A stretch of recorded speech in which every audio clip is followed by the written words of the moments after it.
Salut mon petit loup, bah voilà on est arrivé du coup à la moitié des Scar Championship, donc on a clôturé le deuxième week-end et ici on va faire une petite vidéo récapitulative de ce qui a surpris dans les decklists parce que voilà bon on connaît l'efficacité de certains decks mais il y a des petites surprises qui sont arrivées et qui ont top et qui ont même parfois gagné le tapis champion.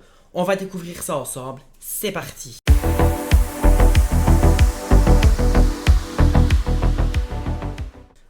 Alors, on commence du coup avec une decklist Amber Ruby, donc Ambre et Ruby, qui a terminé du coup premier, donc le tapis champion, l'air de rien, avec une decklist pour ainsi dire carrément atypique. Donc, nous avons Mulan, la Reine, Lilo, Mergotel et Beast. Donc, ça, c'est vraiment votre early game. Surtout bon jusqu'à Mergotel, après voilà la bête, ça a T3 qui peut être intéressant parce que ici quand on la joue elle rentre en jeu avec 4 points de dégâts et du coup le but après c'est de jouer réponse, de lui enlever 3 points de dégâts et si elle a survécu en gros de la soigner. Alors ensuite nous avons Roulietta Madrigal qui est une réponse un petit peu moins forte qui elle on peut soigner du coup jusqu'à 2 dégâts et on pioche une carte. Nous avons du coup le prince Eric ici qui dit que quand il est banni, on peut bannir un personnage adverse, n'importe lequel, sur pas ceux qui ont Heure d'attaque bien entendu. Ensuite nous avons réponse Maui, et alors nous avons une carte ici qui est intéressante qui est Ratigan qui dit que quand on joue ce personnage là, on peut choisir un personnage adverse qui a 3 d'attaque ou moins, on peut l'épuiser, et de notre côté on peut choisir un de nos personnages qu'on peut redresser, mais par contre, ils ne peuvent pas repartir à l'aventure une deuxième fois. Mais par contre, on peut faire un challenge. Et du coup, ici, le but recherché, c'est par exemple d'aller trade avec le Maui juste avant qui a résisté, jouer Ratigan, épuiser un personnage adverse qui vient d'être joué, qui a 3 d'attaque ou moins, et retourner dedans avec Maui ou même avec n'importe quel autre personnage qui peut trade. Mais ici, ça se combote bien avec Maui. On a donc du coup la grande reine qui s'altère sur la petite reine. On a deux Lady Tremaine. Nous avons Maui Requin du coup qui se combine avec les actions comme par exemple Brawl, La Vida Pirate, le 4-10 Family. Nous avons Mulan qui elle est un missile parce que quand vous l'altérez elle gagne 3 d'attaque et si vous tapez sur un personnage vous pouvez choisir jusqu'à 2 autres personnages et leur infliger le même nombre de dégâts donc du coup ça peut passer quand même pas mal de choses. On a le Stitch qui lui quand il est joué si on a 2 caractères au moins sur le board quand il est joué on peut piocher 2 cartes. Brawl pour gérer les génies entre autres. Euh, j'ai plus le nom de la carte en français, mais du coup ici le grand génie du mal, voilà, le grand génie du mal qui peut aller chercher donc du coup un personnage qui a 5 d'attaque ou plus, par exemple la Tamatoa, ou même un Maui requin ou autre chose qui a 5 d'attaque ou plus, hein, forcément. Et du coup on a aussi comme carte intéressante, on a l'hameçon de Maui, qui lui a deux effets, donc on peut soit payer 2 et on choisit, donc on paye 2, on couche l'objet, et on peut donner évasive, donc insaisissable à un personnage de notre choix. Et on peut aussi donner plus 3 d'attaque à un autre personnage. Ça peut être assez intéressant pour encore une fois aller chercher les génies parce que je pense que ça peut être très embêtant ou d'aller chercher n'importe quoi qui est insaisissable. Et nous avons le cœur de l'Atlantide. Alors le cœur de l'Atlantide c'est une carte que j'aime beaucoup parce que j'aime beaucoup l'Atlantide l'Empire perdu. Et alors cette carte-ci, on la couche et on peut payer 2 en moins pour le prochain personnage qu'on va jouer. Donc du coup on peut la jouer sur le tour 4. On peut la cleaner, donc début du tour 5, quand on a 5 d'encre, on peut déjà jouer un petit Stitch qui coûte 7 qu'on peut faire descendre à 5. Ou faire un tour à mettre une créature, par exemple un Maui et un Théa. Ou alors même une Tremaine plutôt, ou n'importe quoi plutôt en fait au final. On peut jouer une réponse pour 2 aussi, ça peut être intéressant. Jouer réponse pour 2, piocher et jouer les cartes qu'on a piochées après avec les 3 d'encre qui restent. Enfin voilà, ça peut être très très sympathique. Mais du coup, voilà, ça a terminé premier. Bon, c'est une decklist que j'avais jamais vue. Pourquoi pas essayer? Moi, personnellement, ça ne m'attire pas plus que ça. Mais si ça a fini premier, c'est que y a moyen de faire quelque chose avec et d'aller chercher un Scar si vous ne l'avez pas encore eu. Alors, deuxième decklist qui a terminé première également. Donc ici, nous avons un gris-rouge. Alors, je parcours vite fait. Donc ici, nous avons la mine des 7 nains qui est jouée dans le jaune-gris. Alors, on a Mickey.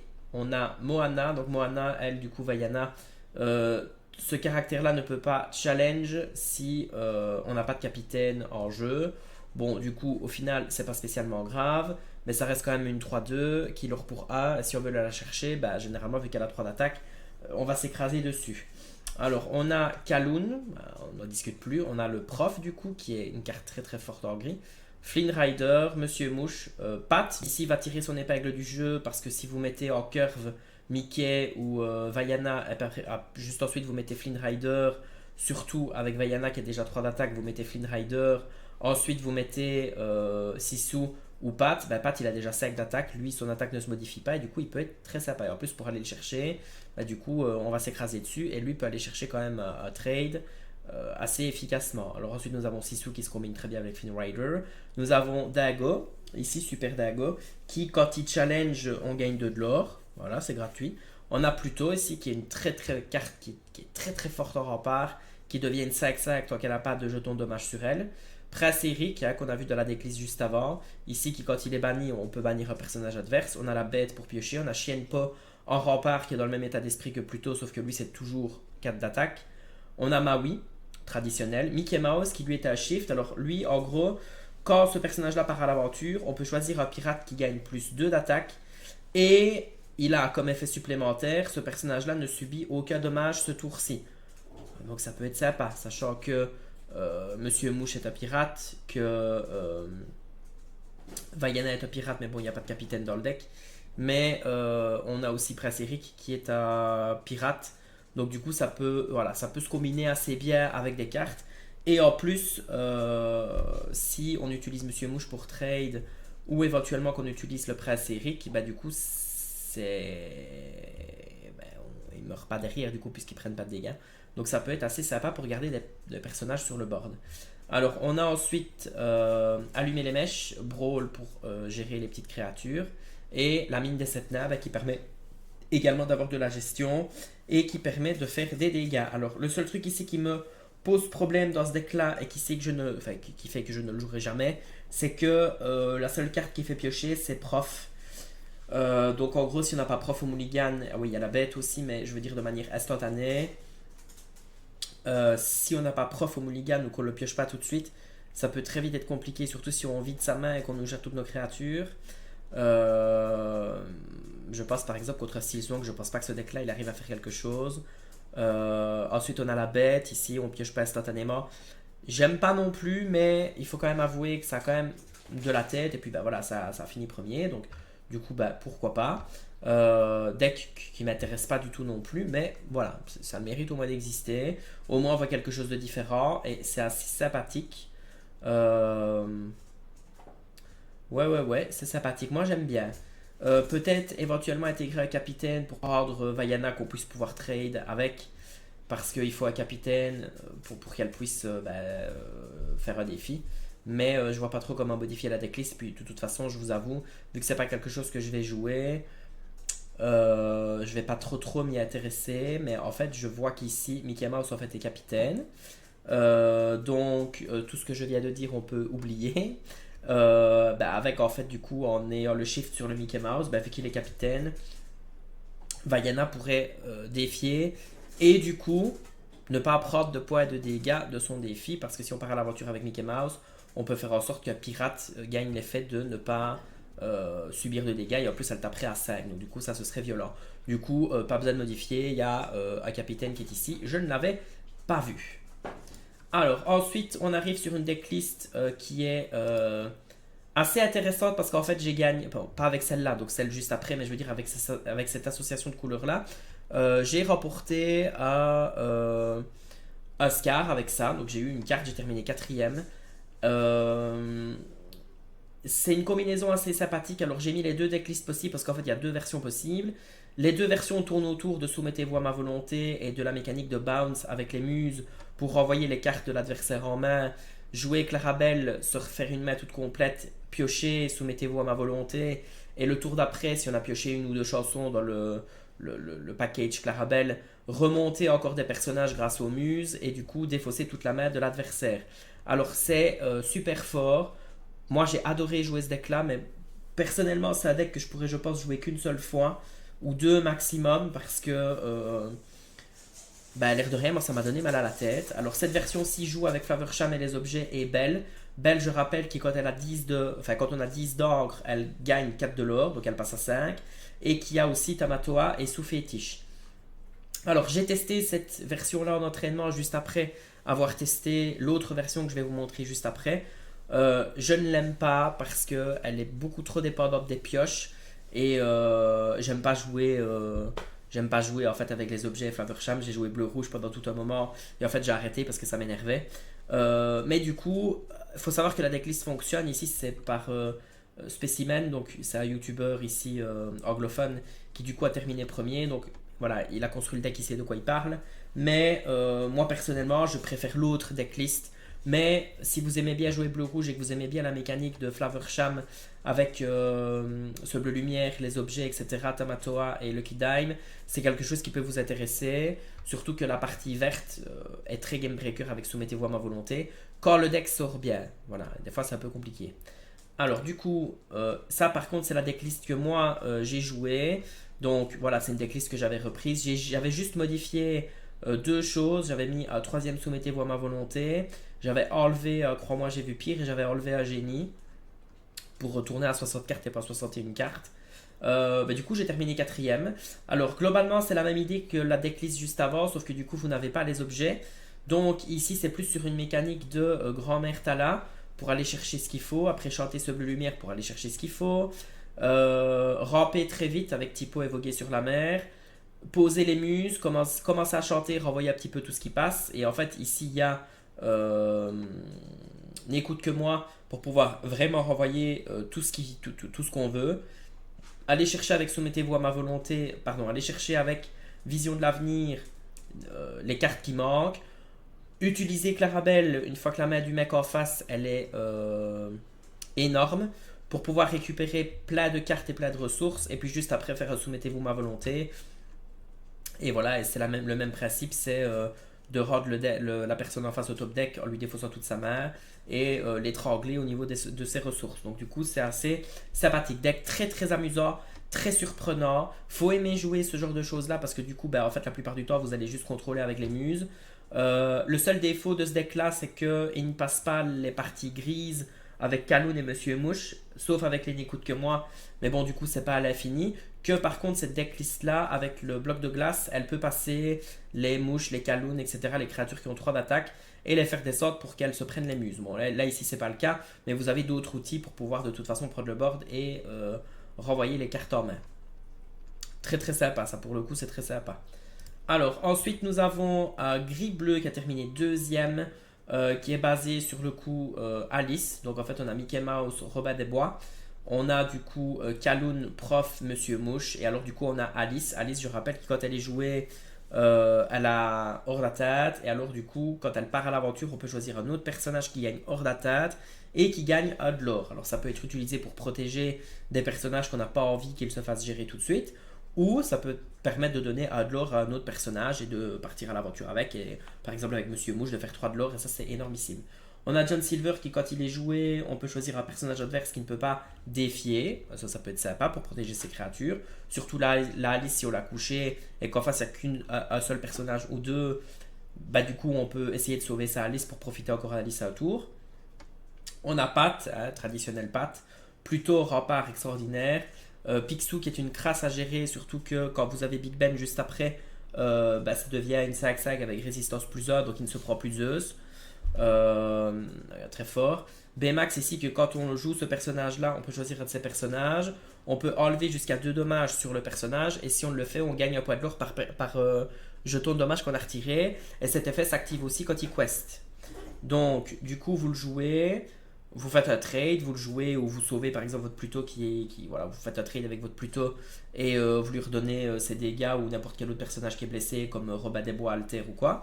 Et vous soignez, vous gagnez du lore et puis quand il part à l'aventure à chaque fois vous gagnez du lore. Ça peut être sympa surtout si on sait lui donner hors d'atteinte avec Alice parce que du coup on peut partir pour 3. Il a hors d'atteinte et il peut avoir résistance plus 1 si jamais vous avez Big Ben qui est mis dessus. Donc ça peut être sympa. Ensuite on a Gantou 4-3 qui lore pour 4 et qui peut leurrer pour 5 avec Alice. Surtout que, encore une fois, si on a mis Alice et qu'on lui met hors d'atteinte, ok, il ne partira à l'aventure que pour 4 le tour d'après, si on se fait gérer Alice, mais du coup, l'avantage qu'il y a, c'est qu'il ne se prendra aucun sort et aucune chose qui vont le cibler. Robin des Bois en alter qui s'altère sur le petit, qui est incroyablissime. On a Baboum, Moi j'aurais préféré allumer les mèches, mais à la limite Baboum est ancrable. Plus ardent que le feu des volcans, ben, ça aussi on n'en parle plus, c'est super fort. Et 3 fois le manoir de Picsou qui est hyper fort. Surtout que maintenant dans les decks, il y a de moins en moins de cartes pour gérer les lieux, puisque le château de la reine n'est plus joué dans le rouge mauve, n'est plus joué dans le vert mauve, et n'est pas joué dans le blurple, et dans le gris mauve non plus. Donc du coup, bah, il n'y a plus vraiment de raison d'avoir des gestions de lieux, puisque c'était un peu le château de la reine qui était une des cartes les plus fortes. Et ici, bah, on peut se permettre de mettre le manoir de Picsou, d'ailleurs, que j'ai remis moi dans mon blurple. Alors ensuite, nous avons du coup, dernière decklist, nous avons une decklist jaune mauve qui a terminé deuxième, qui n'est pas du coup une decklist hyper aggro, c'est une liste agressive, mais on a Adepte de Chernabog, Daisy, Diablo, Balai Magique, donc on a quand même CSTA, hein, je l'admets, c'est quand même assez agressif, mais je veux dire c'est pas hyper aggro comme on a eu l'habitude de connaître. On a Lilo, on a Madame Mime Serpent, on a Porcinet, on a Madame Mime Renard, Crabe, La Rose, Génie, Chèvre, Lapin, on a Réponse, du coup pour soigner peut-être le génie ou n'importe quoi qui a été blessé. Elsa, pareil, pour se faire soigner par Réponse. Et alors on a Mufasa, qui lui, je rappelle, quand il est banni, on peut révéler la carte du dessus de son deck, et si c'est un personnage, on le joue et il rentre en jeu épuisé. Mais du coup, l'avantage qu'il y a ici, c'est que tout ce que vous allez invoquer, certes, n'est pas des cartes excessivement élevées comme on a l'habitude de voir dans des decks Mufasa, mais tout ce que vous allez jouer va avoir un effet d'entrée ou un effet de sortie. Donc, ou en tout cas un effet utile. Par exemple, Chernabog, bon, ok, il va rentrer couché en jeu, c'est peut-être le pire qui pourrait vous arriver. Mais si on ne le gère pas, ben, le tour d'après, vous partez à l'aventure, vous piochez une carte. Daisy, elle va arriver en jeu épuisée, c'est une 1-4, il faut encore aller la chercher. Diablo, si on va vous le chercher le même tour, vous piochez une carte. Balai Magique, vous le jouez, ben, si vous savez qu'on va vous le gérer tout de suite après et que vous avez du board, ben, vous pouvez le bannir directement à piocher une carte. Lilo, si vous la bannissez et que vous la mettez dans votre discard, vous allez pouvoir payer 2 débuts de votre tour et la remettre. Madame Mime Serpent qui va pouvoir bounce quelque chose pour être sauvé si jamais vous savez que vous allez vous faire trade derrière, par exemple votre Porcinet. Porcinet qui lui n'a pas d'effet d'entrée ni de sortie, mais sur le board il peut être menaçant. Madame Mime Renard pour les mêmes raisons que Madame Mime Serpent. Crabe qui va donner offensif plus 3. Bon, j'admets, ça sert un peu à rien, mais si on ne vous le gère pas et que le tour d'après vous pouvez l'utiliser vous pour pouvoir activer son effet, ça peut être sympa. La Rose qui a un effet d'entrée. Génie qui a un effet d'entrée, Chef qui a un effet d'entrée, Lapin qui a un effet d'entrée, Réponse qui a un effet d'entrée, et Elsa qui a un effet d'entrée aussi, parce que du coup, si vous la jouez, vous pouvez coucher un personnage adverse qui ne pourra pas se redresser tout de suite, et donc du coup, vous pouvez sauver un de vos personnages. Assez intéressant, j'admets qu'il y a du mauve, j'aime bien. Donc pourquoi pas à la limite jouer cette petite decklist. Mais voilà, donc du coup, ici, on a fait le tour donc, de 6 decklists. 6 decks qu'on n'a pas l'habitude de voir avec des associations qu'on n'a pas l'habitude de voir. Ici, on refait le tour. On a jaune-rouge. Bon, ok, on a l'habitude de le voir, mais c'est plutôt avec Mufasa. On a gris-rouge. On n'avait pas trop l'habitude de le voir. Et ici, ça a l'air d'être assez intéressant. Vert-bleu qui commence à popper quand même à pas mal d'endroits, sachant qu'il fait top 8 un petit peu partout. Pour avoir un Scar, ça peut être facile. Enfin, facile, entre guillemets. Hein. Faites quand même des parties pour vous entraîner parce qu'il y a quand même des choses assez tricky à faire. Cette decklist là, moi, personnellement, j'ai pas accroché avec, j'ai plus aimé celle-ci, qui me correspond mieux. D'ailleurs, j'ai fini 4ème avec cette decklist-ci. Alice Agro, qui n'est pas du tout mon style de jeu, mais j'admets qu'avec Baymax, Big Ben, Gantu, ça peut faire des sales tours et ça peut faire des sales surprises, parce que du coup, hors d'attaque, ça bat un petit peu tous les decks qui ciblent, et il y a beaucoup de gestion qui cible. Et alors ici, ça c'est vraiment peut-être celui qui m'intéresse le plus. Parmi les autres, sachant que bleu-vert j'ai déjà joué, mais ici celle-ci j'ai pas encore joué, ça pourrait être assez sympa. J'admets parce qu'il y a quand même de la pioche avec Génie, Lapin plus les Bounce, il y a les balais, les Adeptes et les Magic Broom, donc ouais, ça peut être sympa, franchement ça peut être très sympa. Et Mufasa qui du coup est certifié de vous sortir un personnage, et ça peut être du coup n'importe quoi. Et ça peut être très sympa, surtout si on sort Chèvre, Lapin, Génie, la Rose Blanche. Le reste, voilà, c'est un peu moins optimal, mais ça peut quand même être fort. Et Réponse et Elsa, ça peut être pareil, ou sortir un autre Mufasa. Enfin, franchement, voilà, du coup, il a fini deuxième, donc il a quand même eu un tapis. Voilà, donc ça peut être assez intéressant. Cette vidéo du coup est clôturée, merci de l'avoir regardé, n'hésite pas à t'abonner, liker et partager la vidéo. N'hésite pas à mettre en commentaire s'il y a des decks qui t'intéressent ou qui te chauffent à jouer. N'hésite pas aussi à me dire si tu les as déjà joués et quels sont tes ressentis. C'était Stygian, bisous mon petit loup. Mouah.